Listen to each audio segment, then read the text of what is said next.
Assalamualaikum warahmatullahi wabarakatuh. Salam sejahtera bagi kita semua. Om Swastiastu, Namo Buddhaya, dan salam kebajikan.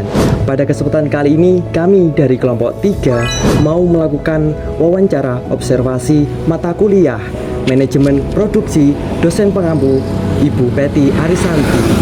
Mau tahu keseruannya? Yuk ikuti kami. Let's go!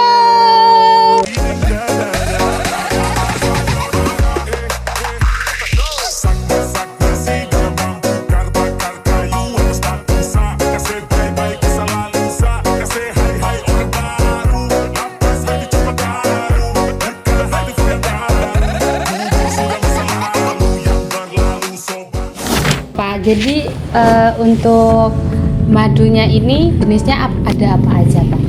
Banyak, Mbak. Madu itu ada rambutan, Ya. ada madu randu, Ya. ada madu kangkung, ada madu kaliandra. Yang produk itu paling sekitar 6 sampai 7 macam paling sering itu. Paling sering itu. Kadang kan kita itu musim belum tentu panen.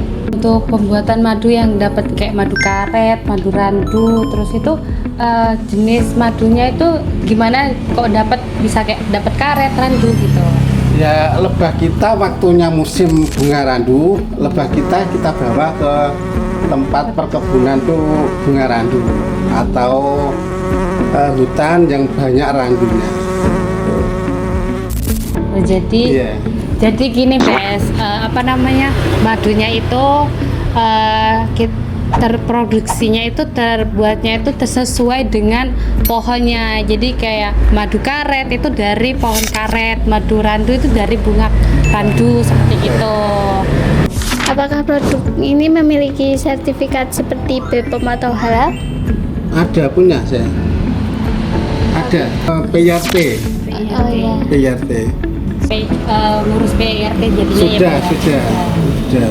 Terus apalagi Pak selain PRT tadi? Yang baru ini NKP, yang diganti sekarang tuh NKP. Sebelum madu dikirim ke konsumen, apakah ada tahap pengecekan akhir kayak gitu? Ya kita sendiri sih langsung nggak apa-apa. Kita sendiri.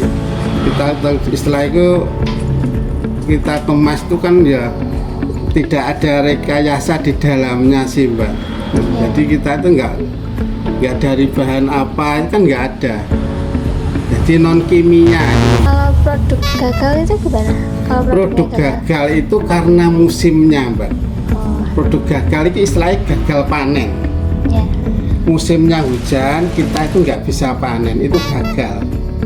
Bukan produk gagal itu enggak. Jadi musimnya kita itu gagal panen. Nah, selanjutnya teman-teman kita akan pergi ke bagian produksinya. Nah, tonton keseruannya ya teman-teman. Jangan sampai di-skip.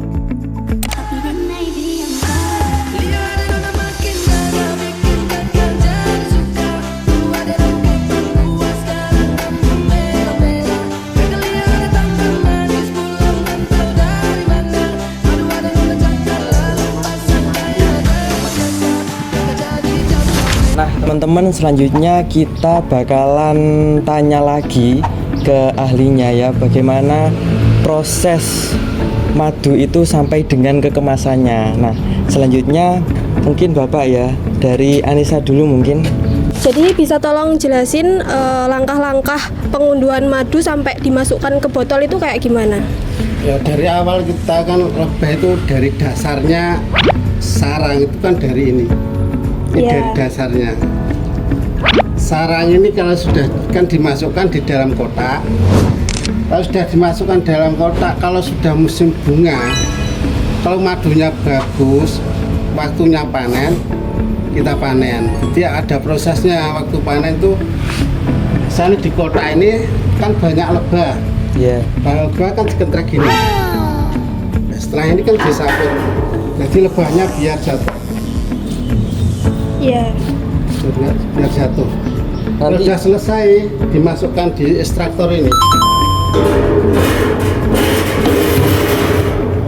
Ekstraktor ini terus diputar. Ini nanti yang keluar itu madunya. Jadi sekali nggak keluar. Hanya yang keluar itu madunya saja. Kalau sudah selesai madunya dibuka dari sini. Dari sini. Ini langsung real kita kemas bisa. Langsung kita saring kemas. Itu dalam setahun atau dalam sebulan?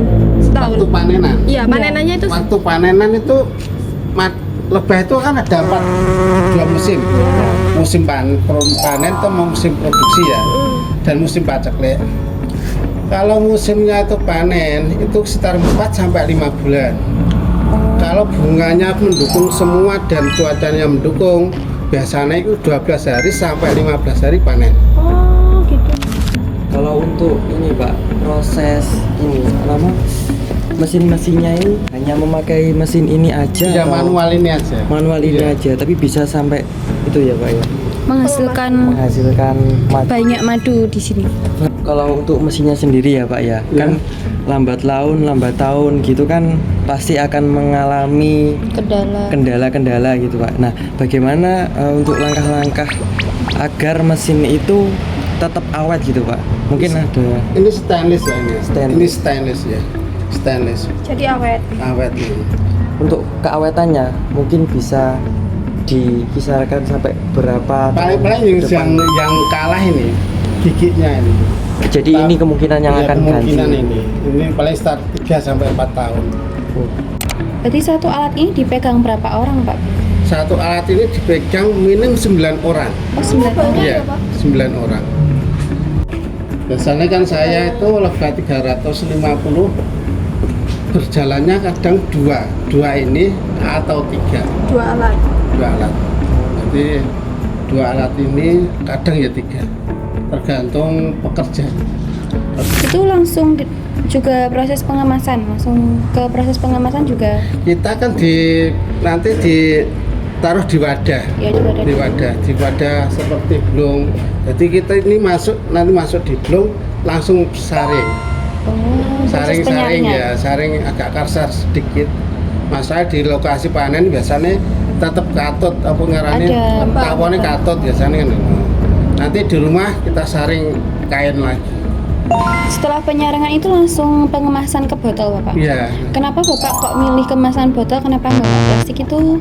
Ada alasannya nggak, Pak? Karena lebih praktis atau lebih? Enggak, kemarin saya itu botoli yang plastik mika itu ada 100 botol. Oh iya. Tapi selama 1 bulan itu ada yang pecah semua, Mbak. Oh, Tutupnya kebanyakan pecah, nggak kuat nggak gitu. kuat ya. Panas soalnya. Iya, Pak. iya. Karena ketahanannya gitu lebih tahan botol, gitu. Botol ya, botol.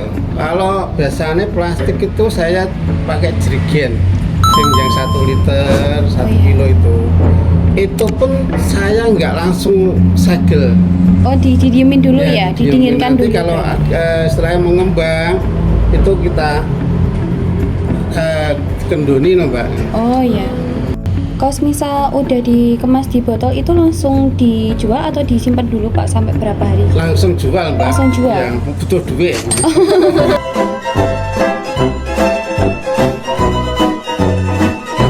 Tapi Bapak itu bisa nggak sih kalau misal panen ya Pak, habis panen gitu, Bapaknya kira-kira bisa nggak memprediksi kayak lakunya ini berapa bulan sih gitu, kayak berapa bulan ke depan itu lakunya berapa banyak gitu, bisa diprediksi nggak Pak kalau bisa kayak gitu? Kalau dulu bisa Mbak, kalau dulu sekarang nggak bisa, sulit sekarang. Kalau dulu Bapaknya prediksinya tuh gimana, kayak kalau misal satu panen ini berapa bulan penjualan gitu habisnya? Kalau saya sebelum pandemi itu kemasan botolan habisnya sekitar 2 ton ya.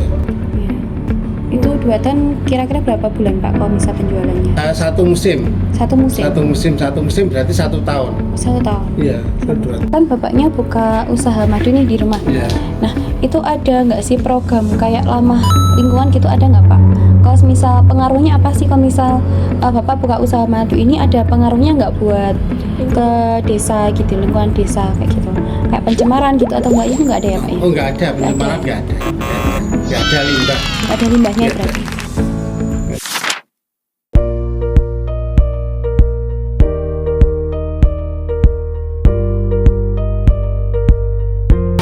Nah Ini biasanya untuk berapa ini Pak? Kalau yang ini? Kalau ini satu kotak ini isinya 8. Oh isinya 8. Jadi di sini 4, sini 4 ya Pak? Ya, ini kan kotak ini kotak untuk produksi ratu ini. Oh Biasanya kan nggak ada ini nih. iya. Biasanya nggak ada sekatnya, nggak ada. Biasanya Oh, langsung los. langsung Kalau ini 8. ada sekatnya kan untuk produksi ratu. Ratunya biasanya di mana Pak? Ya ini ada ratu 1, ini ratu 1. Oh gitu. Misalnya untuk produksi nanti kalau kotak ternak yang los itu nggak ada ratunya, kita pasang ratu dari sini. Jadi tujuannya itu produksi ratu tok ini. Tapi katanya kalau misalnya ada 2 ratu itu nanti gagal panen Pak biasanya. Enggak. Ini kan kalau 2 ratu ini kan ada sekatnya. Oh. Ratu sini sampai sini nggak bisa. Nggak jadi- bisa. Langsung ketutup gitu loh. Iya, kan Sudah ada sekat. sudah ada sekatnya. Jadi guys, setelah sarangnya disaring di sini, habis itu sarangnya ditaruh sini. Sisa-sisa sarang. Ya. Itu saja sih Pak ya dari wawancara kami Iya. tentang Kampung Madu ini, dan sebelumnya terima kasih juga Ya, sama-sama. sudah diberikan penjelasan yang mungkin sangat detail tentunya ya. Jadi kami paham bagaimana produksi madu ke pengemasannya, terus Ya. habis itu nanti berkisar kalau musim itu berapa ton sampean kayak gitu ya, dan musim-musimnya kayak gitu. Ya mungkin itu saja sih Pak. Ya. Jadi teman-teman, madu itu nggak hanya ada satu, madu itu ada banyak ternyata, banyak rasanya. Nah seperti gimana sih rasa-rasanya itu dapat dari mana gitu. Nah rasanya itu tergantung madunya itu menyerap dari bunga apa. Kalau misalnya di sini itu menyerap bunga randu ya teman-teman. Nah kalau yang punyanya bapaknya itu ada 2 ya kan. Tadi ada randu sama yang pohon karet. Nah itu kalau misalnya yang madu karet itu dari pohon karetnya langsung, itu menyerapnya itu dari daunnya gitu ya teman-teman. Jadi teman-teman, tadi itu kita di sana hanya dijelaskan tentang pemanenan madunya. Nah, di sini itu ada pembudidayaan lebahnya sebelum nanti dipanen. Nih. Nah teman-teman, untuk di bagian mesinnya sendiri tadi hanya menggunakan satu mesin saja, tapi mesin itu terbuat dari bahan yang stainless, jadi tahan lama. Dan untuk penyaringannya sendiri tadi di dalamnya itu terdapat beberapa lubang yang nantinya akan dimasukkan dari madu yang sudah jadi, dimasukkan ke situ lalu diproses, digiling. Setelah digiling tadi lalu muncullah madu-madu itu keluar dari tempat yang sudah disediakan tadi. Nah seperti itu teman-teman. Jadi kenapa sih bapaknya merekomendasikan botol kaca untuk pengemasan madu? Soalnya kalau misal memakai botol plastik itu dia tidak rekomendasi teman-teman. Dengan kondisi madu yang panas habis dipanen, ya kan langsung dimasukkan ke dalam kemasan nih. Nah itu kondisinya panas, kalau misal dimasukkan dalam plastik, dia pasti otomatis bakal meledak dan meleleh. Dan kalau misal nutupnya itu terlalu rapat, dia pasti bakal pecah. Jadi rekomendasinya itu pakai botol kaca. Jadi untuk sertifikatnya itu masih menggunakan PIAT. Dan kalau untuk pengurus halal dan BPOM itu urusnya sangat sulit dan ribet. Jadi PIAT itu digantikan oleh NKV.